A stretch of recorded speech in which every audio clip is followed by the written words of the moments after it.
Okay, so often it's a person's pet that people are concerned about what will happen, with the dog, the cat, the bird, something like that after they pass away.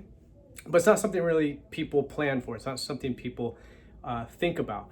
But it is something, our pets are like family members, and you want them to be taken care of after you pass away. So again, it's not something a lot of people, I don't think it's on a lot of people's mind, but if you've got pets, definitely something that should be. So three things that we recommend. So first of all, there's going to be a pet trust, right? And this is going to be different than your typical trust that you would set up for your estate, for your family, your stuff after you pass away. There's actually a specific type of pet trust, which is going to say what happens, what types of things you want to happen to your pet. So three things that we would recommend when you are planning for worst case scenario, something were to happen to you, who's going to take care of your pet.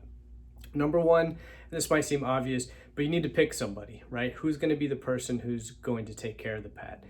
This could be a friend, this could be a family member, but number one, you want to pick somebody, and kind of along those lines, let them know that you're picking them, because again, this might be something, obviously you want to pick someone who likes animals, doesn't, hate animals, and doesn't want to have anything to do with it. That wouldn't be a good person to pick. So you want to pick somebody that you trust and that you've told, and they're willing to accept that responsibility, because again, depending on your animal, depending on how many you have, this is going to be a huge responsibility for them.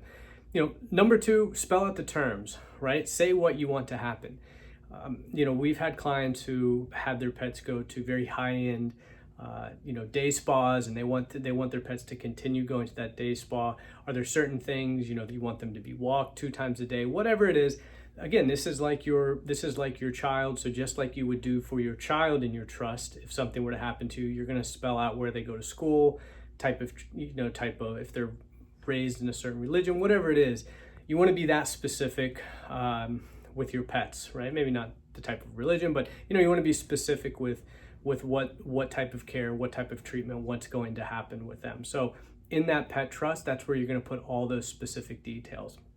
And then number three, you want to make sure that you set some money aside for the pet, because obviously if you're doing those high-end daycares, or there's certain types of treatment that you want the pet to have, you want to make sure that the person you've named has enough funds to do that.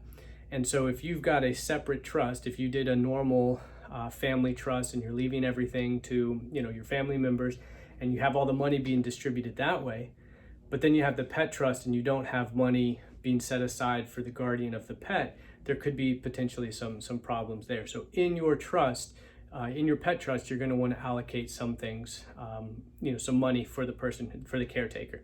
So those are three things. Make sure you have the pet trust first of all. That's the main thing. And then in it, you're going to want to name who the guardian of the pet's going to be, who's going to be in charge. Make sure you notify them and that they're okay with it. Make sure you spell out all of the things that you want to happen, the terms, the treatments, everything that you want the pet to have or not have, and then make sure that you set aside some money for the person who's going to be caretaking the pets.